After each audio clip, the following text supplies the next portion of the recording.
Queria dar prosseguimento, então, convidando o nosso próximo palestrante, que vai falar sobre as competências e habilidades do profissional de educação física nos programas de promoção da saúde e qualidade de vida, com destaque para o NASF.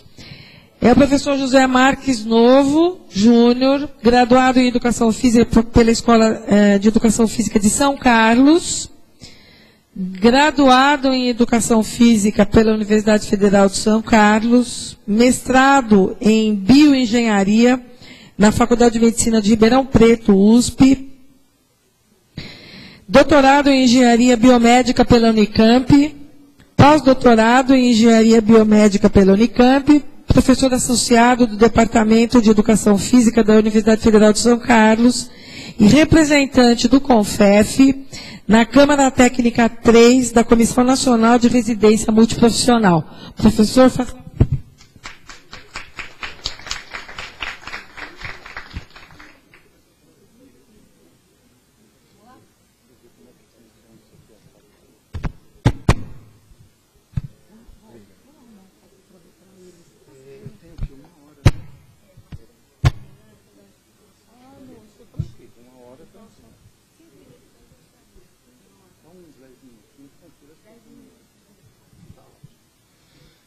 Bom, gente, bom dia a todos, os heróis da resistência, né? É legal ver que todo mundo está aqui hoje, né?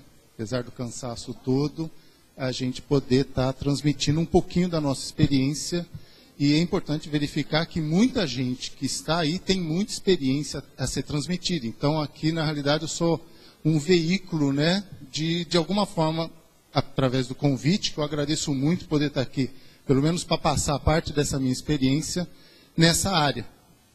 Então, só contando um pouquinho da história, por que acabei ficando aqui, né? Então, tive 2 graduações, Física e Educação Física, e na época, década de 80, Física e Educação Física tem tudo a ver com biomecânica, e nessa época, os atuais doutores e os grandes biomecânicos do país estavam ainda na Europa ou nos Estados Unidos fazendo o seu doutorado. Então, eu não sabia o que eu ia fazer, né, com relação à continuidade do meu estudo. Ex-atleta, tudo, é óbvio que a gente sempre quer se aprimorar, e aí fui fazer bioengenharia na Faculdade de Medicina lá de Ribeirão Preto, seguindo no doutorado, pós-doutorado de engenharia biomédica, tudo ligado na área de reabilitação, na Unicamp.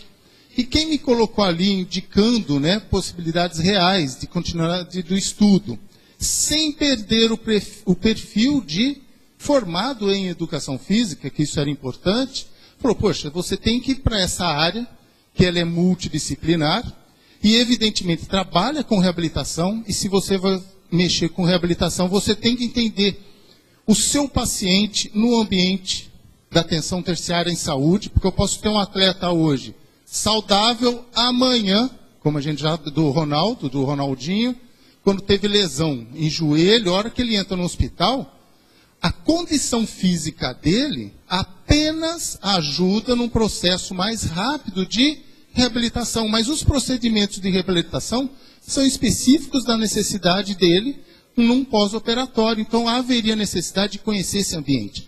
Então, tive a oportunidade de, ao contrário, né, dos relatos e das conversas que a gente tem aqui, né, a felicidade de ter apoio de médicos e de fisioterapeutas na minha formação. Então, quando eu fiz o mestrado e o doutorado, eu tive o que orientador. No mestrado o orientador foi um ortopedista e no doutorado um cardiologista.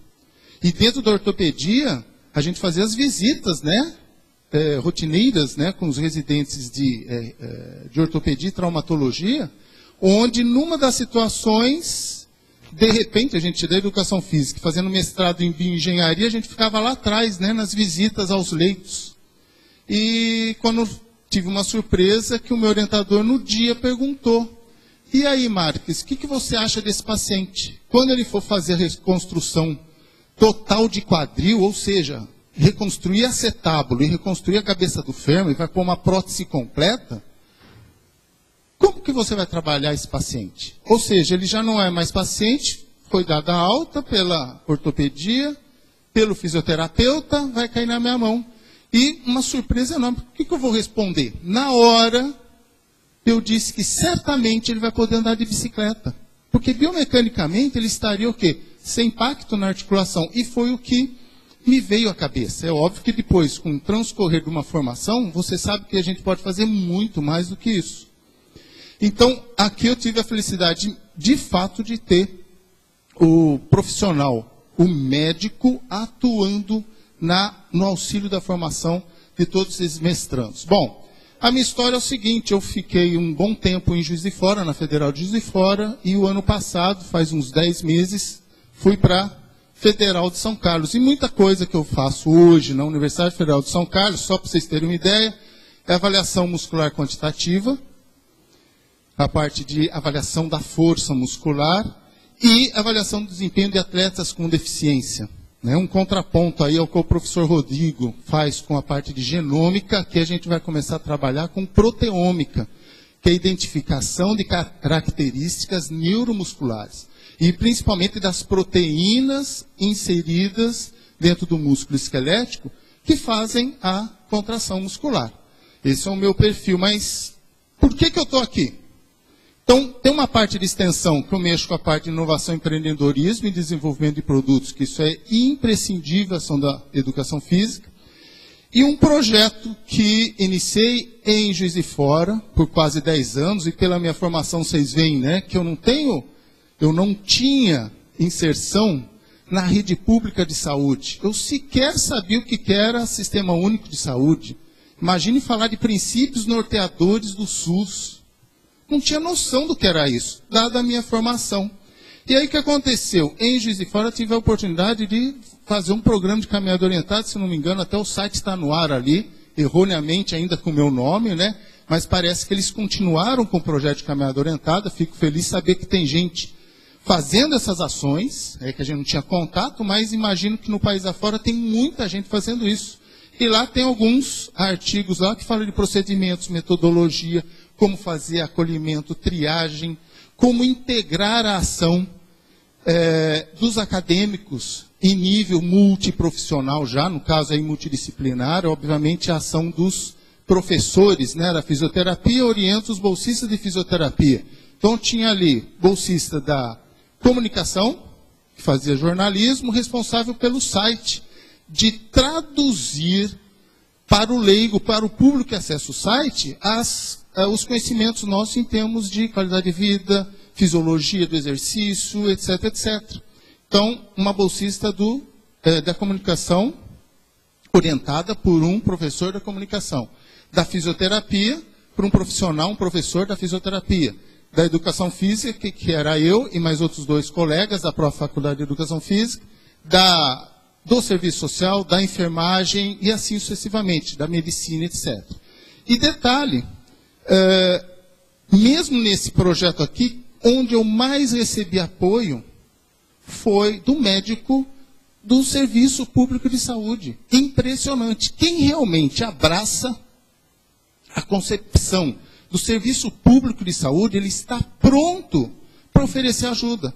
E foi através da equipe da doutora Arise, que é a cardiologista, da Ana Chartuni, que é endocrinologista, e da equipe delas no Serviço Público de Saúde, de atenção secundária à saúde, ela disponibilizou a equipe dela para a gente começar a fazer uma disciplina que foi oferecida durante anos, depois incorporada definitivamente ao bacharelado. Hoje tem um docente lá específico para essa disciplina, para tratar do exercício físico com doenças crônicas não transmissíveis. Então a disciplina foi montada já se baseando no serviço, no atendimento ao usuário do sistema. E não simplesmente uma mera disciplina onde você aborda princípios fisiológicos da hipertensão arterial, metabolismo, o que é diabetes. Não, é o que é diabetes na visão do serviço e na visão de quem é diabético. A hipertensão na visão de quem é hipertenso, no serviço. Então, vou aprender a fazer a aferição da pressão arterial, obviamente, dentro do serviço. Então, a disciplina foi montada dessa maneira. Então, o apoio foi imprescindível para que esse projeto fosse desenvolvido e hoje vai estar sendo incluído na Federal de São Carlos, onde esse projeto vai incluir, inclusive, a unidade de simulação e segurança do paciente, onde você tem vários níveis de complexidade, onde você tem aqueles robôs, não sei se são robôs, mas são, acho que são robôs mesmo, que fazem simulação de uma série de problemas. E nessa unidade de simulação, o aluno de educação física vai estar inserido para poder fazer o atendimento a essas pessoas. A partir do sucesso desse projeto, evidentemente, aí o CONFEF, a hora que convoca, você não tem como dizer não. Então, faz parte de uma ação de você multiplicar isso e tentar, ao menos, fazer a representação dentro da Comissão Nacional de Residência Multiprofissional em Saúde e no que me cabe da Câmara Técnica 3, que ela fala da atenção básica, agora é a atenção primária à saúde, saúde da família, comunidades e saúde coletiva. Dentro da Câmara Técnica 3, nós temos 2 emendas. O Rodrigo apresentou uma delas, né, da Câmara Técnica dele, a 5. E na nossa, a gente tem 2 emendas. O que significa essas 2 emendas? Uma é saúde coletiva, é uma ementa, e ela vai ser norteadora do programa, do perfil do programa, dos aspectos pedagógicos em nível de longitudinal, como é que o aluno vai transcorrer durante os 2 anos na residência, e em nível transversal, ou seja, como é que o profissional de educação física na residência vai dialogar e transitar transversalmente com a enfermagem, com a fisioterapia, com o serviço social, com a odontologia, dentro do programa específico. Então, tem um projeto pedagógico. E acabei sendo eleito, na última reunião que nós tivemos em São Paulo, coordenador dessa Câmara Técnica. E isso foi por conta do reconhecimento dos demais profissionais da minha Câmara Técnica em ter identificado a educação física com um perfil incondicional de transitar por todas as áreas e a gente poder ter diálogo em todas as áreas.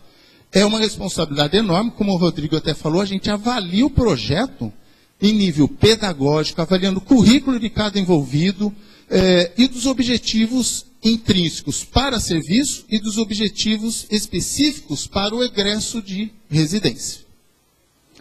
Sabendo disso, todas as ações que eu vou falar daqui para frente, eu quero fugir um pouquinho, né,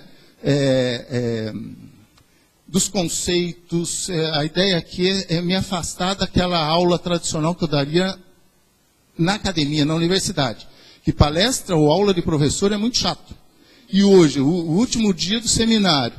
Então, estou querendo trazer algo que faça a gente fazer algumas perguntas, porque a gente pode fazer várias definições, descrever princípios, fundamentação, mas na prática, o que nós vamos fazer? Então eu tenho princípios, consideração, uma série de coisas, mas eu vou voltar para a minha cidade, cada um de nós vai voltar para a nossa região, e a nossa região, o nosso local, a cidade, o bairro, vai ditar as regras. É ela que vai dar para você subsídio para você montar o perfil do seu programa. Não adianta eu ter, como tem Sorriso, que eu vejo que tem uma estrutura muito bem montada, mas não adianta eu pegar aquilo lá e colocar em Campinas. Porque eu posso ter uma região, um gestor que tem muito dinheiro, mas não tem vontade política de exercer a implantação de determinado serviço. Então, tudo depende do local. E não adianta você pegar o que ocorre de melhor num local que você conseguiu identificar que é fantástico e colocar na sua cidade e no seu local. Vai depender das pessoas. E quando eu falo de pessoas, esse projeto aqui serviu para o aluno durante a graduação. Tá certo, o Rodrigo, quando fala que não é a graduação que vai especializar, não, a graduação, principalmente a educação física, vai formar o aluno, lapidar o aluno, para ele poder ter ferramentas, para ele andar por todas as diversas áreas que a educação física transita em nível profissional. Então, nesse ambiente aqui, o que acontece? Interação do aluno da educação física com o aluno da nutrição, da farmácia, da fisioterapia, do serviço social, da comunicação, da medicina.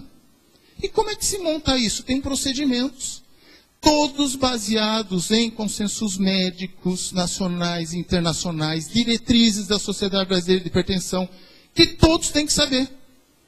Não é que eu sou da medicina, eu não vou saber como é que é a minha avaliação física. Ah, eu sou da educação física, eu não sei como é que é a anamnese da medicina.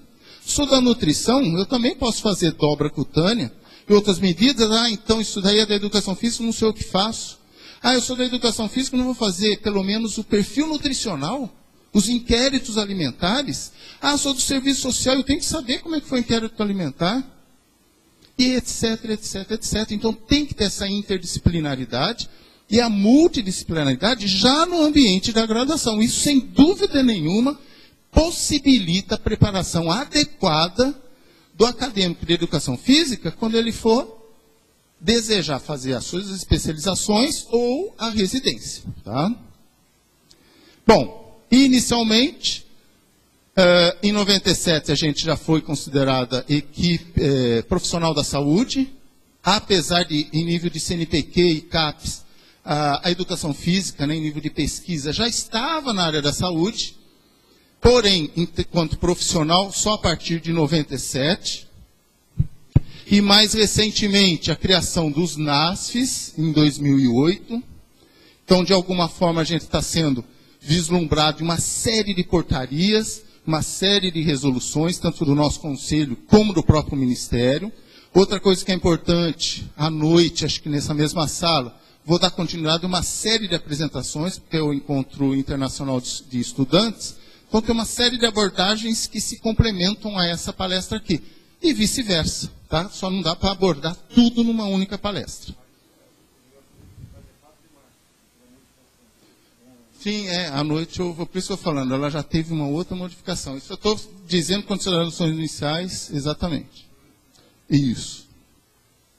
Outra coisa importante, já foi citado aqui, a Academia da Saúde, numa portaria de 2011, onde institui o programa da Academia da Saúde no âmbito do SUS. Isso é uma conquista fantástica, porque mostra integração das nossas ações, não fora do sistema público de saúde, não é fora da rede, tem que estar intimamente ligado à rede.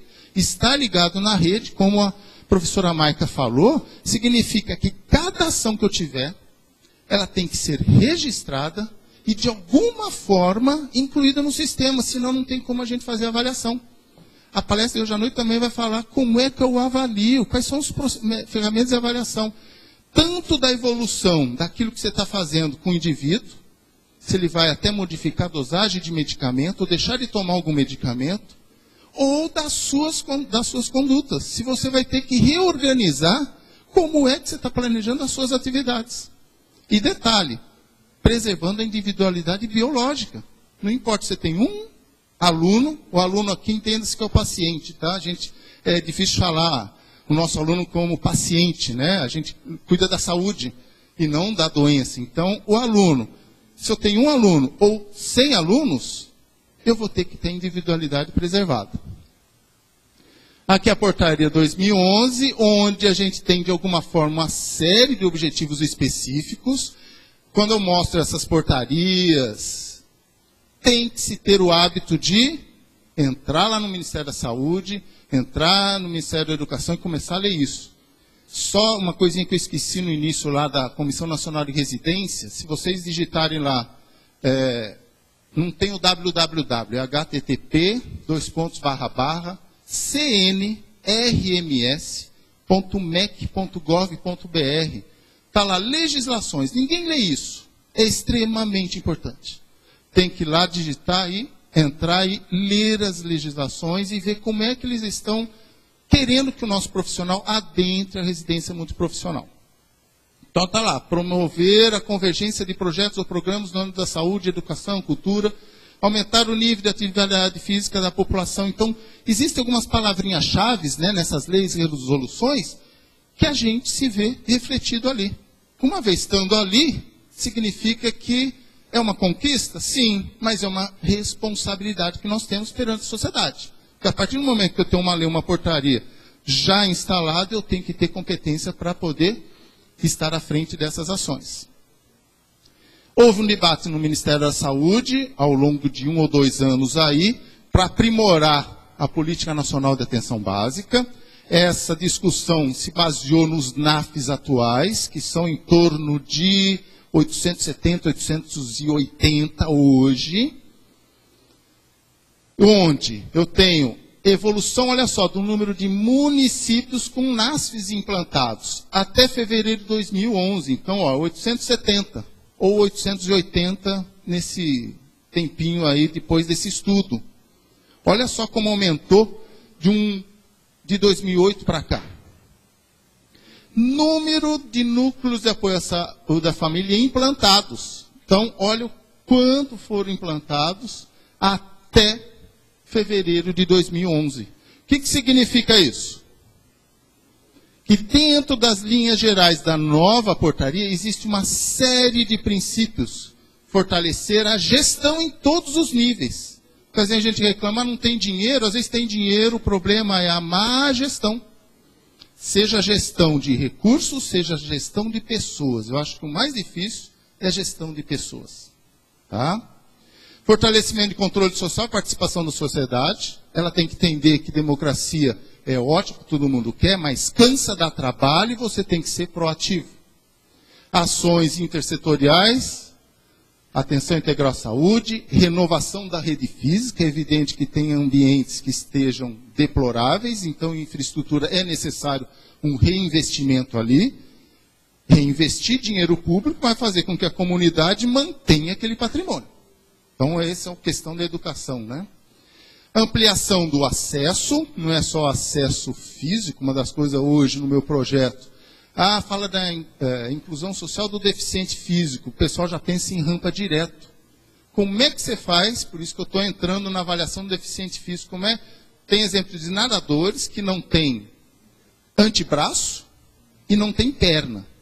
Tem a coxa, parte da perna, tem antebraço e parte...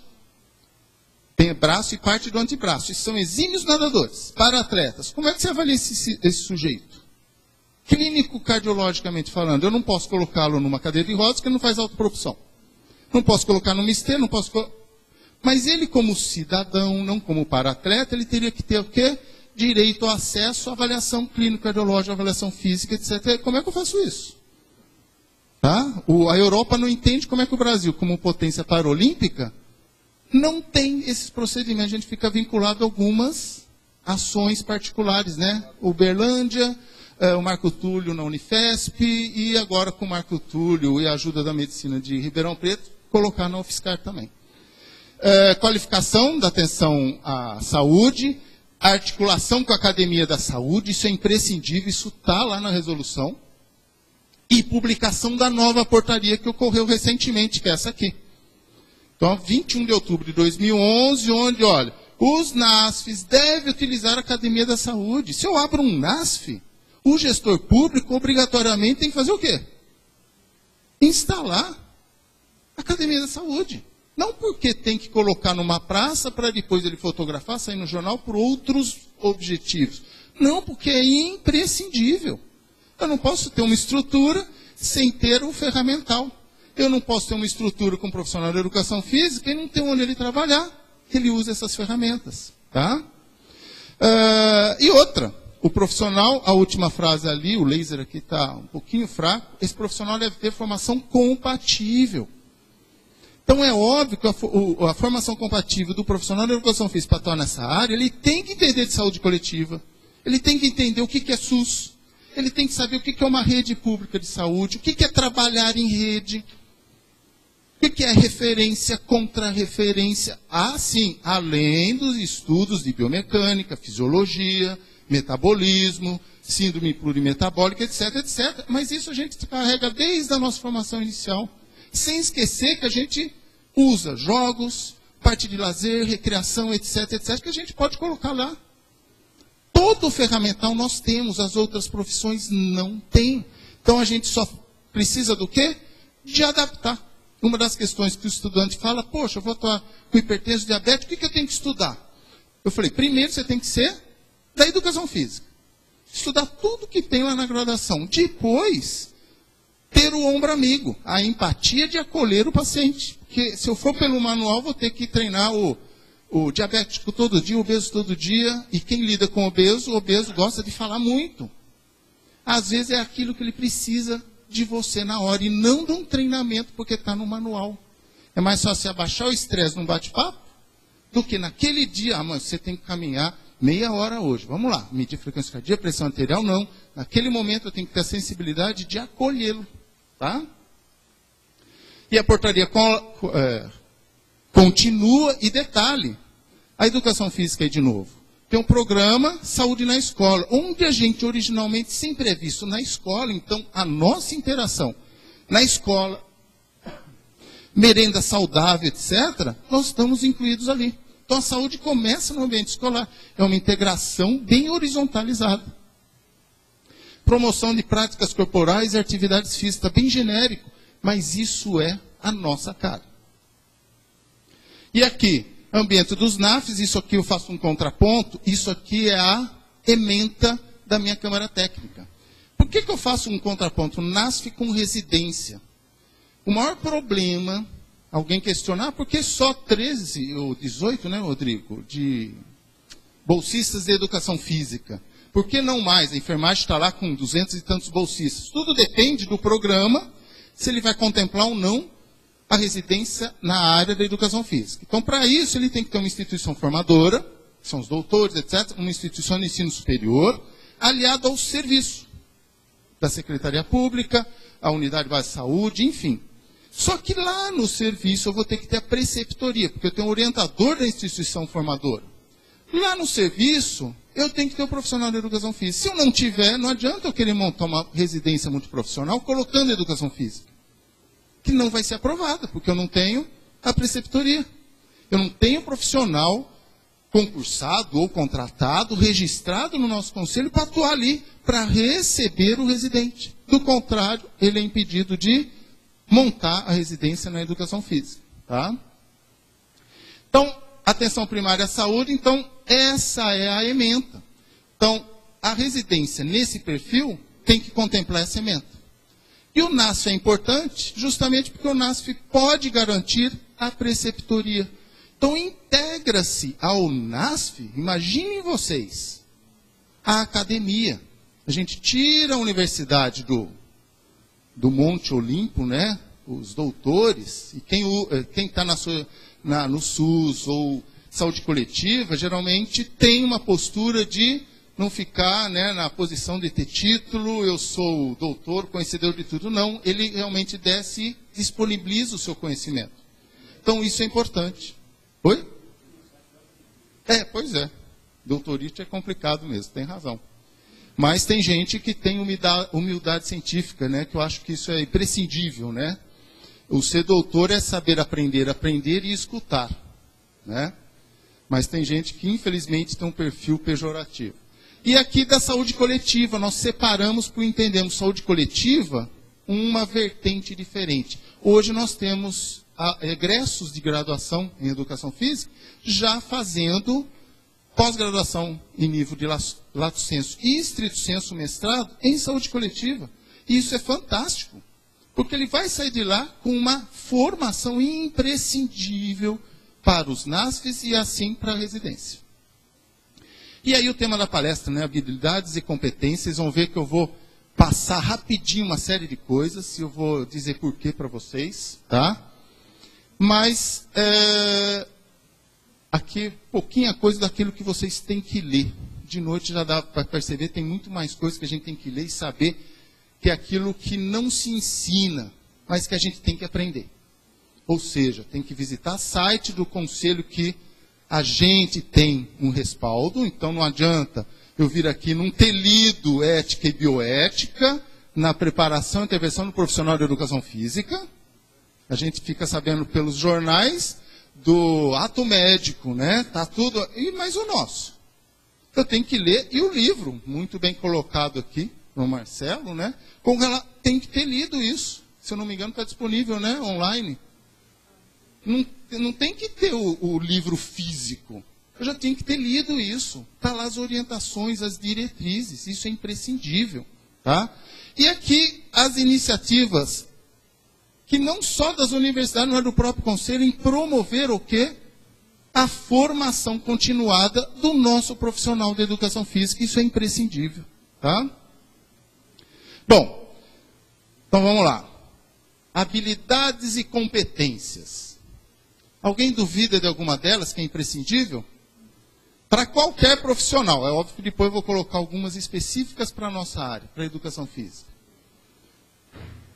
Tem como a gente discutir cada uma delas. Então, só coloquei o título, isso aqui você digitar lá. 20 características para um profissional. No Google você vai encontrar essas definições.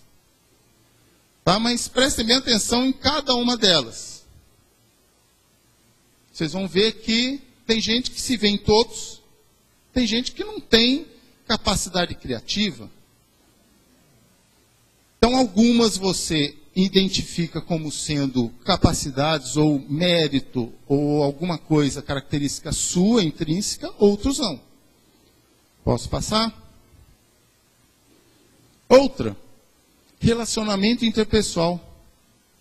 Tem gente que é um craque do conhecimento, mas ele tem que ser conversado sozinho. Um profissional que não funciona numa equipe multiprofissional.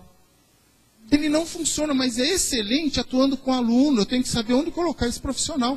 Não quer dizer que ele não se relaciona bem com as outras pessoas. Tudo bem, mas ele é imprescindível à minha equipe. Qual é o lugar dele ali?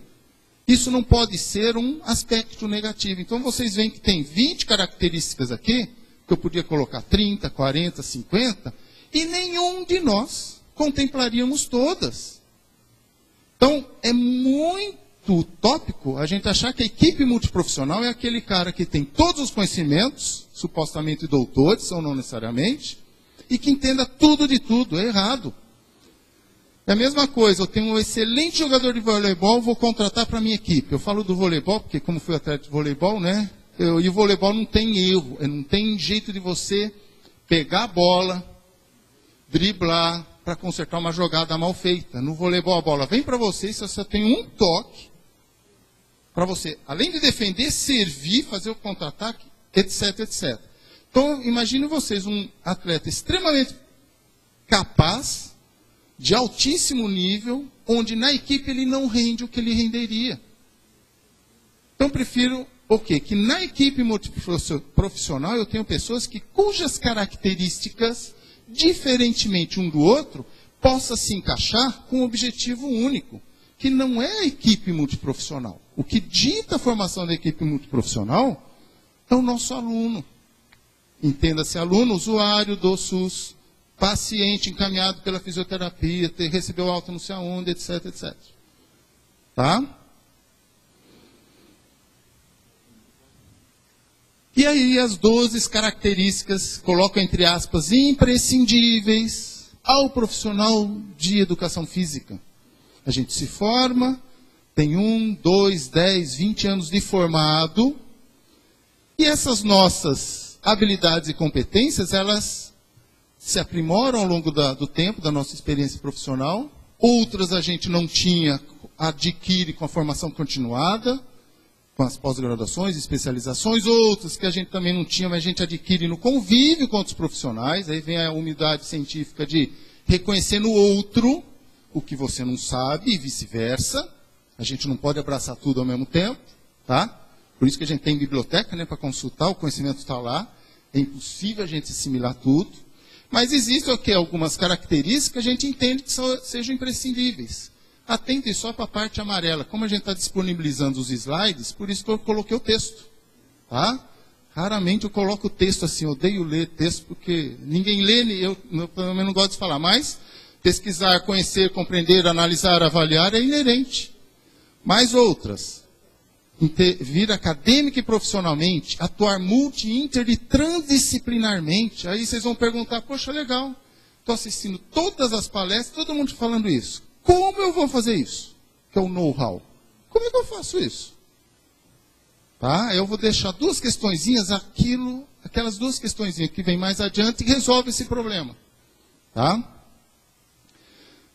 Quinta característica, empreender formas diversificadas de atuação profissional, diagnosticar interesses, etc, etc. Outra, conhecer, dominar, produzir, selecionar, avaliar os efeitos da aplicação de diferentes técnicas, a necessidade de formação continuada. São habilidades e competências. Tem gente que não tem essa habilidade e competência, pode ter outras. Correto?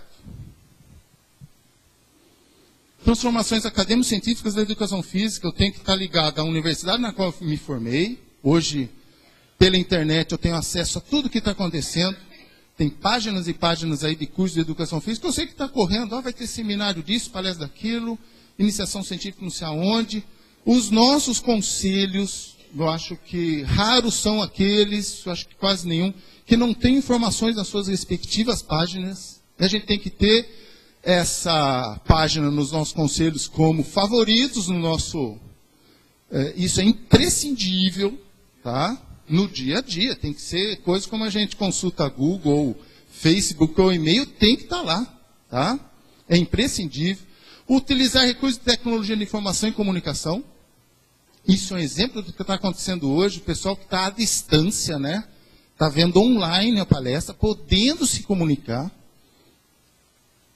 E terminando, né, gerenciar, incluir processo participativo, comprometer-se com preservação da biodiversidade, ética, solidariedade, maturidade, sensibilidade, equilíbrio ou agir profissionalmente. E daí? Então, olha só, eu coloco aqui, né, como professor, não tem jeito, a gente tem um jeito didático de tentar organizar tudo isso. Então, é um processo sempre contínuo. Habilidade e competência, a gente se expande horizontalmente, mas verticalmente ocupando o maior espaço possível da nossa atuação profissional. Então, tem as técnicas, habilidades e competências técnicas que a gente adquire durante a nossa vida. Principalmente a vida acadêmica, né, de formação, de estudo. Escolaridade, treinamentos, conhecimentos técnicos, ou numa instituição, ou fora da instituição. Você compra um livro, você convive no seu ambiente profissional. E eu também tenho as comportamentais, que aqui eu acho que é muito importante. Porque nós vamos lidar com o nosso cliente da rede pública de saúde, e isso é imprescindível. Então, eu vou descrever brevemente cada uma delas. Isso aqui é uma maneira, volto a repetir, didática de a gente tentar organizar toda essa parte de habilidade e competência. Então, olha só, em termos de conhecimentos técnicos, os elementares até os mais profundos. Em termos de matemática, os elementares é as operações mais, soma, divisão, adição, etc. E na educação física, entender como é que é o movimento, saltar, correr, etc. E os mais profundos seriam os aspectos biomecânicos, fisiológicos daquele saltar, daquele correr, daquele atirar, etc, etc. Tá? Nas mais variadas manifestações aí corporais. E com relação aos comportamentais, as intelectuais, ou seja, eu tenho que saber aplicar o meu conhecimento, porque senão eu estudei errado, ou estudei o que não deveria ter estudado, se eu não souber aplicar. Eu tenho que saber transferir esse conhecimento, senão eu parei, estudei e não transmito. Não tem quem se interesse por aquilo que eu apliquei, eu não tenho condições de passar para frente. Generalizar o conhecimento e não só ficar na particularidade no específico. Então a gente faz mestrado, doutorado, pós-doutorado, eu especifiquei e convergi o meu conhecimento, mas eu tenho que generalizá-lo. Chega uma hora que eu tenho que abrir linhas de pesquisa e ampliar a minha rede de conhecimento. Tá? Isso funciona também, não é só na academia, na pesquisa, não. Na nossa intervenção profissional. Tá? Reconhecer e definir para cada problema as suas soluções.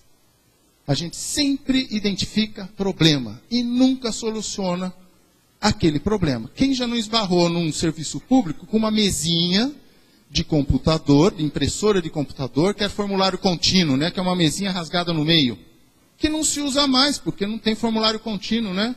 Mas ela é usada para o cafezinho. E como não tem lugar onde colocar aquela mesinha, se coloca num corredor, que todo mundo esbarra ali, mas ninguém tira a mesinha dali. Ela está no lugar errado. Isso funciona com as nossas ações. Imagina a gente ligando com as pessoas e não ficar percebendo o que está ocorrendo à volta. Então as pessoas preferem se acostumar, se habituar a tal condição, do que modificá-las e adaptá-las. Tá? Então tem que prestar atenção com isso também. Então, habilidades e competências comunicativas, saber escrever, redação e gramática, como a professora Maica colocou, como é que eu vou escrever relatando ou fazendo o perfil do meu aluno naquilo que eu estou promovendo com ele, as ações não farmacológicas, as atividades físicas, os jogos, etc, etc. Como é que eu vou escrever? Para passar para o outro, o dia que eu saio do serviço, o histórico do meu aluno. Eu tenho que ter habilidade de escrita, eu tenho que saber português e gramática, e escrever bem. Não para ser da Academia Brasileira de Letras, né, que hoje em dia a coisa está feia, até o Ronaldinho Gaúcho é convidado para receber comenda lá, então, enfim, é um comentário estranho isso, né, mas ninguém vai ser da literatura aqui, se tiver esse dom, ótimo, mas do contrário, eu tenho que saber escrever. Tá? E negociação. Lidar com o nosso aluno é negociar, porque ele chega numa academia hoje, ele quer ter o corpo do que ele vê na televisão, ele quer ter uma série de coisas, e a gente, com conhecimento, convencê-lo de que ele não vai emagrecer localizadamente. Ele não vai fazer 1.500 abdominais todo dia e vai perder barriga. É o que está no imaginativo aí popular. Não é assim. Como é que eu negocio? Quais são as palavras, qual é o conhecimento que eu tenho para convencê-lo de que nós temos a possibilidade de avançar. Sociais, relacionamento interpessoal, acho que a educação física é inerente. Acho que ninguém fez educação física porque não tenha essa habilidade de se relacionar. Então eu vejo que a gente está à frente porque a gente tem essa capacidade, tem esse potencial. Trabalhar em equipe, conflitos e interesses. Trabalhar em equipe é reconhecer que você erra, é reconhecer o erro do outro, mas ajudá-lo, e vice-versa. Tá? E consciência ambiental. Comportamentais, iniciativa, criatividade, adaptabilidade, proatividade. Vê que está errado, vai lá e ajuda, não precisa alguém mandar fazer. Ética, consciência da qualidade. E organizacionais. Compromisso com resultados. Se eu quero ter um resultado, melhorar algum índice com o meu aluno, dentro daquilo que ele precisa, e o médico deverá ser informado, eu tenho que ter indicadores do avanço do meu trabalho, para com o que eu desejei fazer com aquele indivíduo, e para com a minha postura dentro da equipe. Gerenciar tempo, recursos, planejamento e organização, liderar e atuar estrategicamente. Correto? Tudo isso que eu falei até agora só servirá se eu convergir isso para o indivíduo que usa o nosso serviço público de saúde. É onde está inserido os NAFs ou as nossas intenções de atuação profissional. Não adianta, está faltando aqui odontologia, medicina, né, nos quadrinhos que não cabia, mas enfim. Como é que eu vou trabalhar agora? O que eu falei anteriormente serve para qualquer profissão. Tá, então tá, agora eu peguei os melhores profissionais, passaram em concurso público, reunir. Vamos fazer a primeira reunião. E agora? Como é que eu vou lidar com esse paciente? Como é que cada profissão vai entender esse paciente? E como é que eu, lidando com ele numa anamnese, ele se sinta acolhido pelo outro?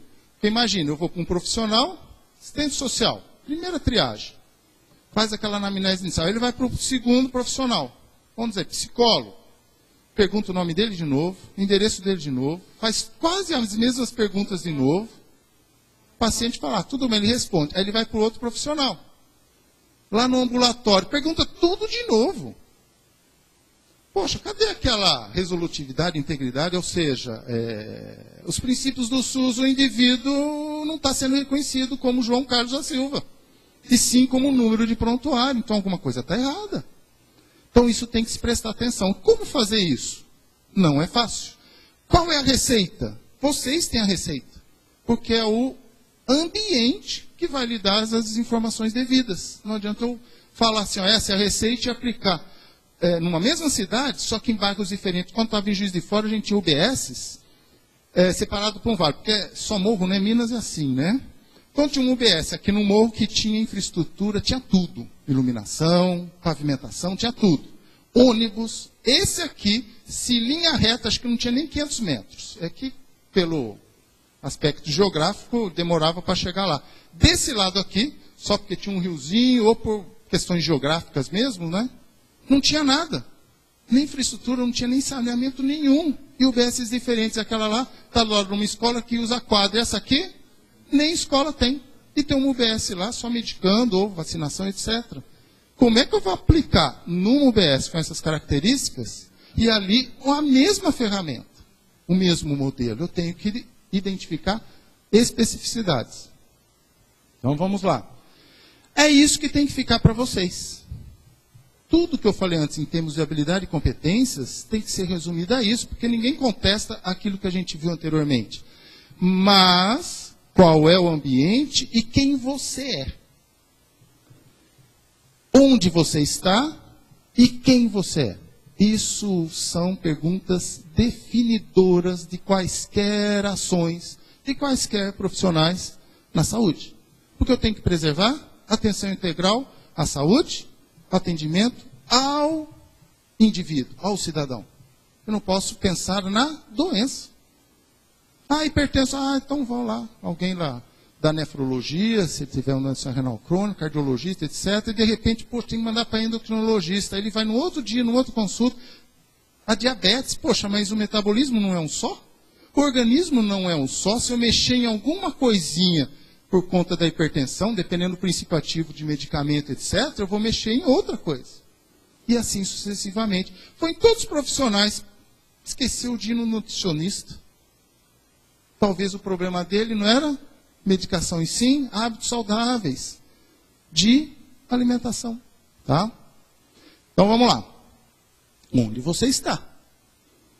Então tem diferenças. Onde eu estou? Na Europa ou na América do Sul? Pois de propósito, são cidades que todo mundo conhece, né? Então Rio de Janeiro todo mundo conhece. Poxa, uma cidade é cosmopolita, qualquer parte do ano você vê gente do mundo inteiro ali. Então você conhece o Rio de Janeiro, que é a parte do Rio que todo mundo gosta, aprova, realmente uma paisagem maravilhosa, né? Agora, posso estar no Rio, lá na Barra da Tijuca, ou no mesmo Rio de Janeiro, num outro ambiente, cuja geografia define quem é que ocupa determinados espaços geográficos, define comunidades. A Rocinha é maior do que a minha cidade de São Carlos. Imagina, restrita numa área geográfica muito menor do que a minha cidade, com problemas muito mais graves, índice de desenvolvimento humano provavelmente baixos. Então, como é que eu vou aplicar um modelo de assistência à saúde, de atenção à saúde, num ambiente, se eu não conheço o ambiente, não conheço as pessoas que lá vivem, que lá trabalham, que depende da comunidade, eu tenho que entender o ambiente. Não adianta você se inserir num ambiente se não conhecer as pessoas que lá convivem. Você tem que estar inserido, mesmo que você more num outro bairro. Você tem que estar inserido ali. Isso vai determinar como é que você vai fazer a sua graduação. Quando eu falo para aluno, né, e principalmente professores, eles têm que colocar isso no aluno. O aluno vai se formar, tudo bem. Primeira coisa, quando cheguei em Juiz de Fora, eu me espantei isso em 2000. Os alunos queriam ser personal training. Pela proximidade com o Rio de Janeiro, era de artista global, porque ganha bem e tal, né? Nas academias, acho que pagava R$5 a avaliação, e olhe lá. Ficava o dia inteiro lá, aquela coisa toda. Na época, eu fiquei admirado que esse era o sonho de consumo. Eu vou me formar e ser personal. Mal eles se formavam, eles iam buscar o quê? Concurso em prefeitura, para atuar na Secretaria de Esporte e Lazer, para poder o quê? Ter o seu emprego inicial. Então, falta ao docente fazer com que o aluno perceba o que ele quer da vida. E o que ele quer da vida não é a partir do momento de, me formei. Não, é para a vida toda. Senão vai ser um profissional frustrado. Principalmente em educação física, a gente lida com as pessoas.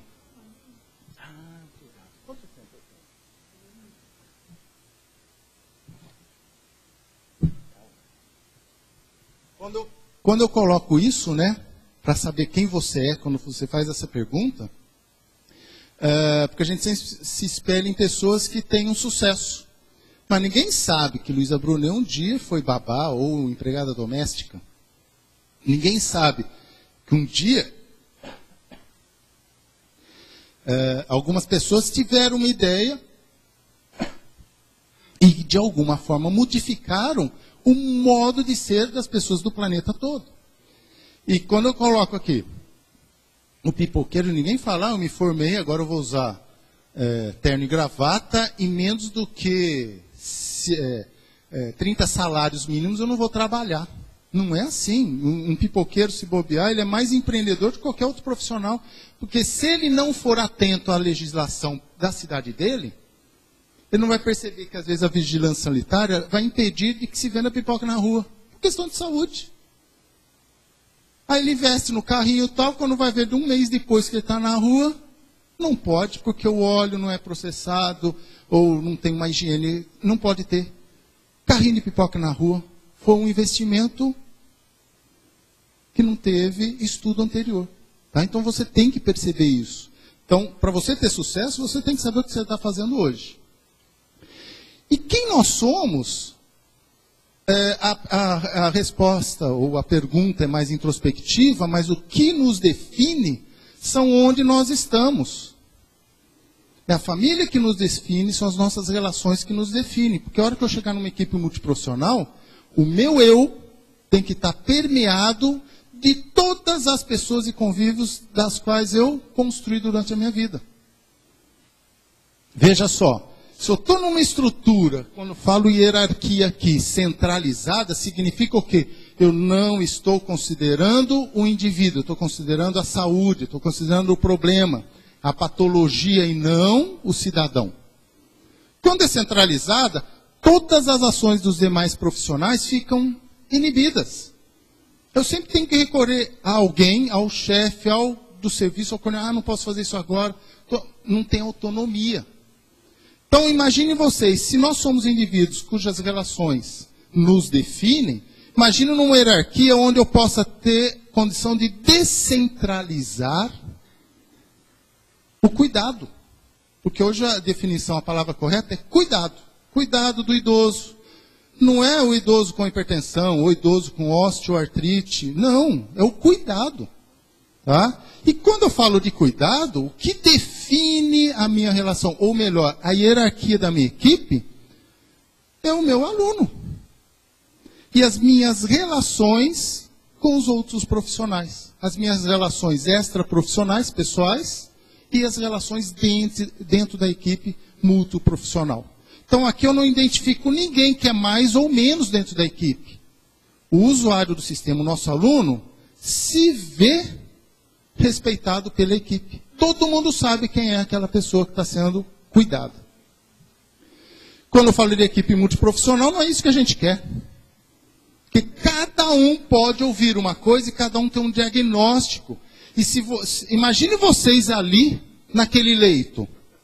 Você vai chegar e vai falar, bom, eu vou ver quem é que tem uma cara menos emburrada para eu poder perguntar para ele. Não é assim que se faz. Você não pode expor fragilidades da equipe ao indivíduo. O indivíduo tem que saber que a equipe tem problemas, tem, mas que resolve a quatro paredes. Por quê? Eu tenho que respeitar o meu aluno.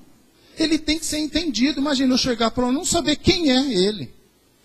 Estou com a ficha do José da Silva, e o José da Silva que está lá sentado é outro. O José da Silva que na minha ficha de 35 anos, e o que está ali é o José da Silva com 62, que fez intervenções cirúrgicas, a angioplastia, etc. Peraí, eu peguei a ficha errada?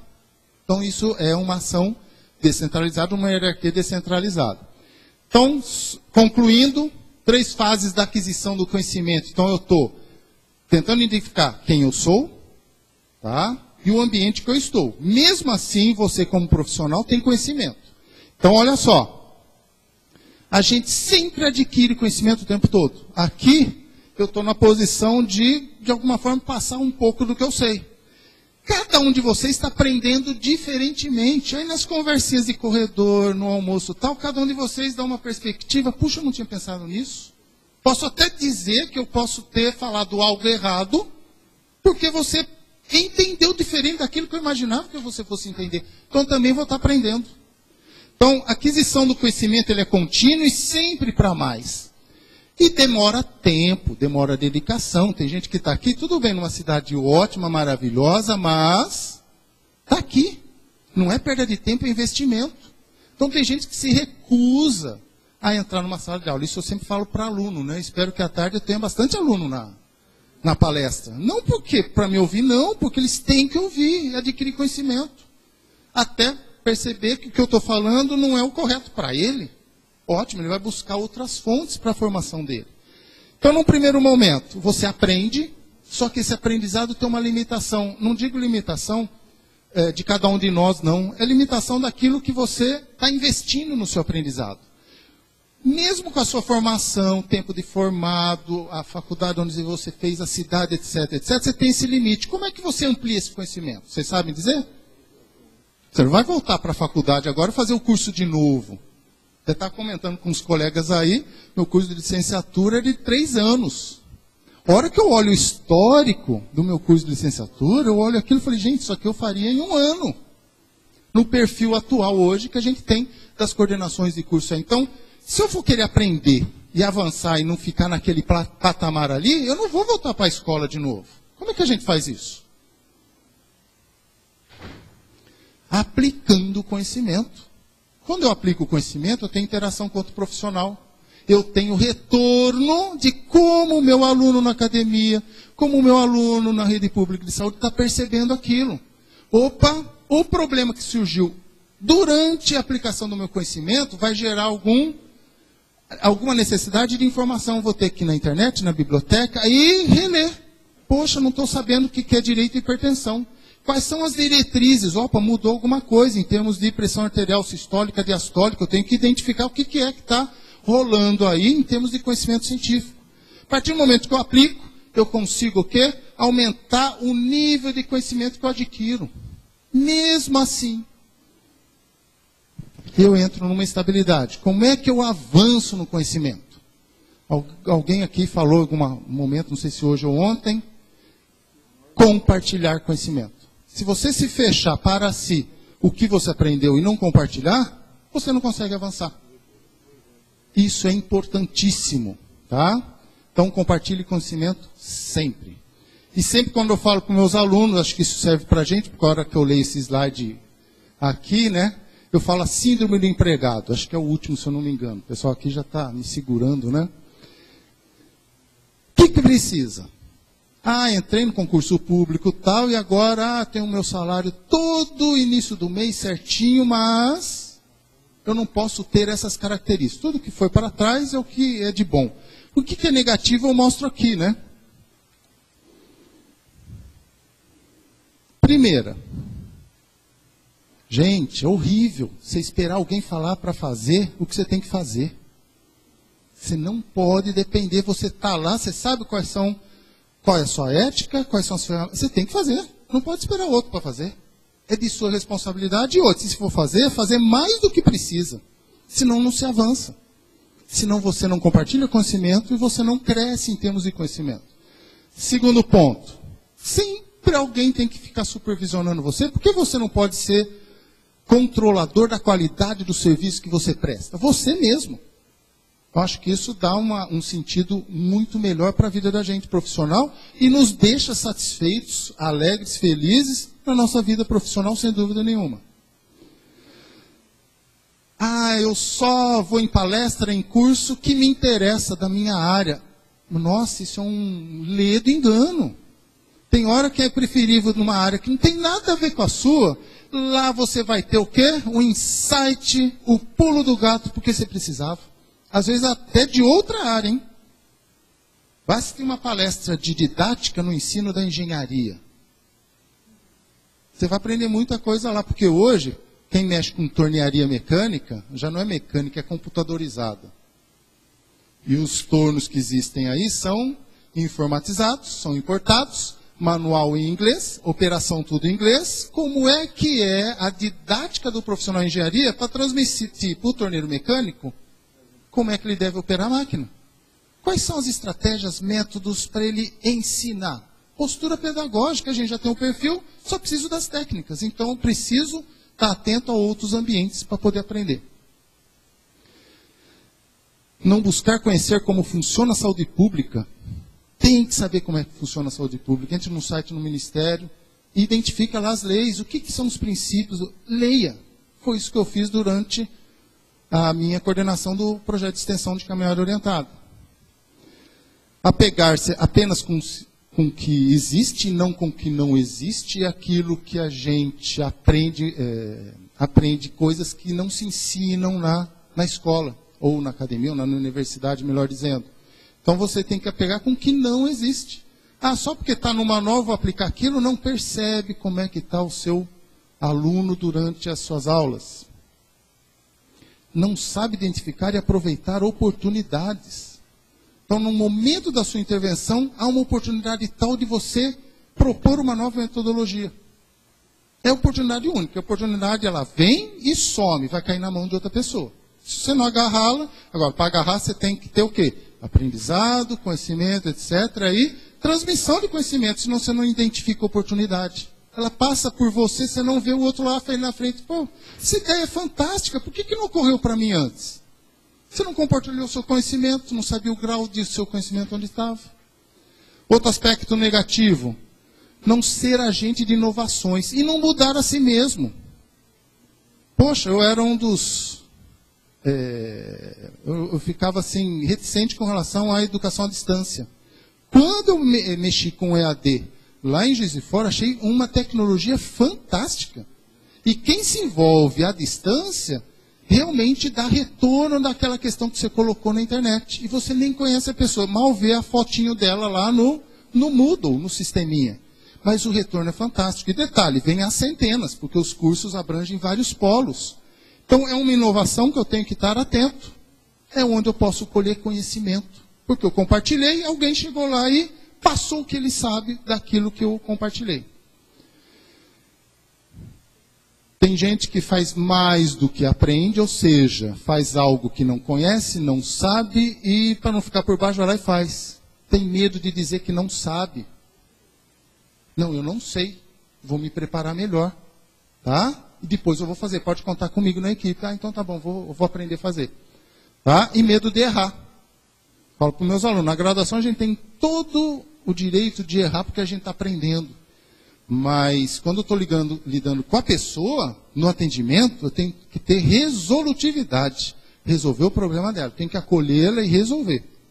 Por último, você tem que saber qual é o seu sonho. Do contrário, você não consegue avançar na sua formação, não consegue ser um bom profissional com ética e responsabilidade. Concluindo, atitudes é um crescendo aí de características, é um resumo de habilidades e características, né? Então está aqui a unidade científica, não é porque eu sei, sou doutor, pós-doutor, sou uma universidade conceituada, aquela coisa toda, se eu não souber compartilhar o meu conhecimento. Na realidade, estou de pé, né, acima de vocês só para todo mundo me enxergar. Na realidade, eu não sei mais do que vocês, eu sei diferente. Vocês não sabem menos do que eu, vocês sabem diferente de mim. Então, o conhecimento tem que ser compartilhado. É porque pela situação não dá para a gente conversar todo mundo com todo mundo. Tem que ter alguém convergindo, alguém cronometrando o tempo. Então, uma maneira didática de a gente atingir um maior número de pessoas. Mas unidade científica é imprescindível. Depois das atitudes é o seu berço, né? Aí vem conhecimento. Você tem que estudar a vida inteira. Mas não quero fazer mestrado, doutorado, não quero pesquisar, não. Pesquisa é uma coisa, é gerar novos conhecimentos para produzir alguma coisa de ponta agora. Estudar é para a vida inteira. Eu tenho que me atualizar. Tá? Habilidade, aplicar aquele conhecimento, resolver problemas. E por último, competência. Eu tenho que inovar. Se eu vejo que algo está errado, eu necessito mudar minha atitude, meu comportamento, em nível até de ambulatório, por que não propor na equipe, lá nos bastidores, olha, vamos tentar instalar um novo procedimento. Contatos, obrigado, estou à disposição para o que for necessário.